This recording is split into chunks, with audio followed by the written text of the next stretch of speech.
Hi guys, welcome to another video of the Fitness Factor Fiction series. I am Adam Mabuchi, and today I wanted to talk about something that's very common and it's a big misconception and confusion, which is calories and weight loss.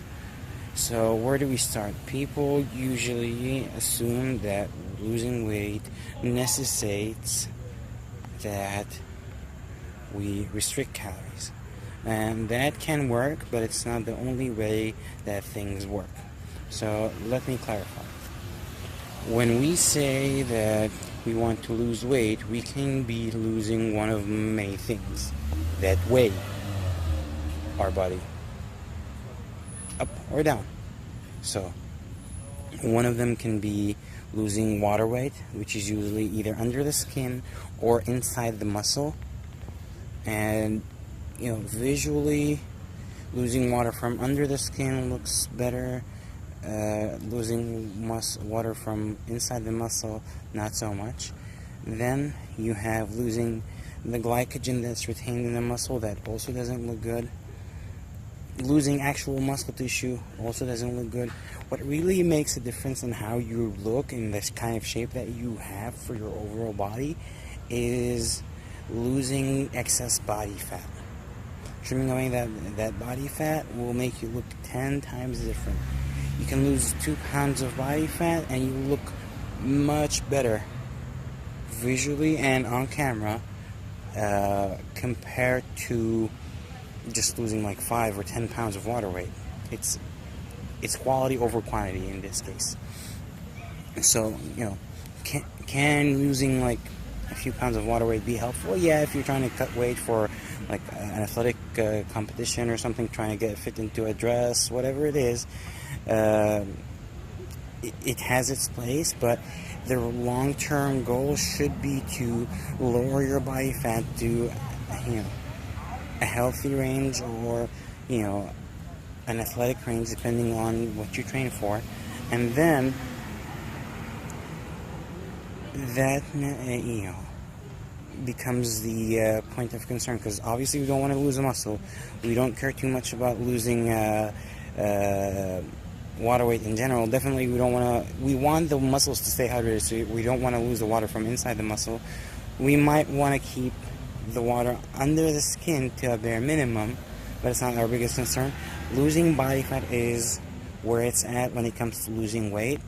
And for that, calories in versus calories out, everybody knows that, but when you do that, there is a lot of room for error. There is a lot of room for you to start having hunger pangs and start eating through muscle tissue, and your body going into that starvation mode. And our bodies were not designed to starve. Our bodies were designed to survive.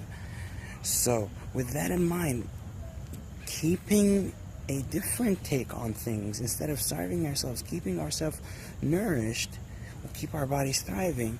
But there's also paying attention to what we eat and how we work out, keeping our nutrition within certain parameters, being mindful to keep the protein and the good carbs and the healthy fats in there, not restricting anything too much,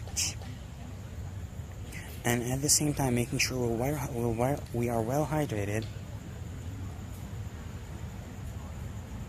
that losing the body fat becomes a smooth process. It shouldn't be painful. It should take effort. Like anything worth having should take effort, but it shouldn't be painful.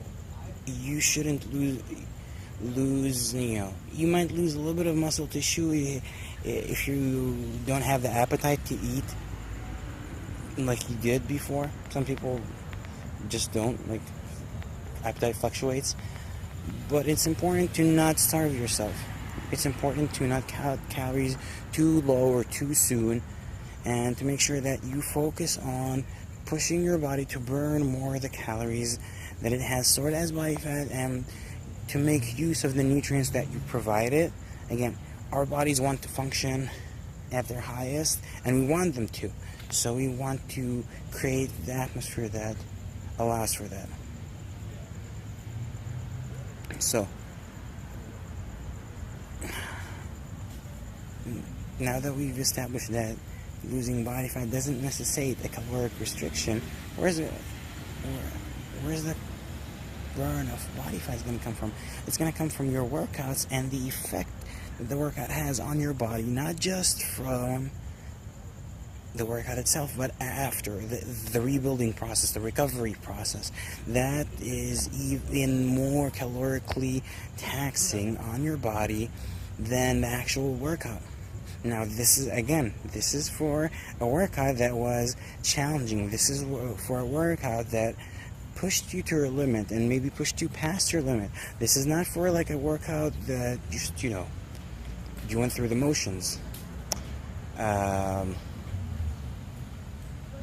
And start to enjoy what you do, and start like bringing a little bit more focus and a little bit more fun into the workouts. This is something I probably want to talk about a little bit more in detail. I want to bring fun back into fitness. I want to bring balance back into fitness, just like I was telling you in the previous video, as far as keeping things balanced with the training and making sure that if you want something, you train for it because you get what you train for.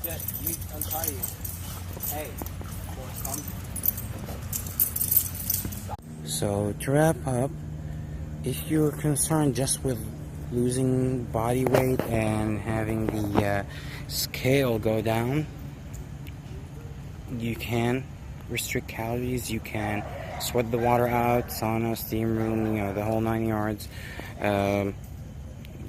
Do the herbal laxative teas, whatever, like the detox teas, those things that you see online all over the place. Hey, it's a quick fix, but it's not something long term, and then it's not something that I encourage. What I encourage you to do is focus more on losing body fat, and to do so by cleaning up the diet and by upgrading your workout so that it becomes challenging, it becomes fun, and it becomes more engaging. And the whole workout regimen, along with the diet, is balanced and comprehensive. So I hope that you have learned from this.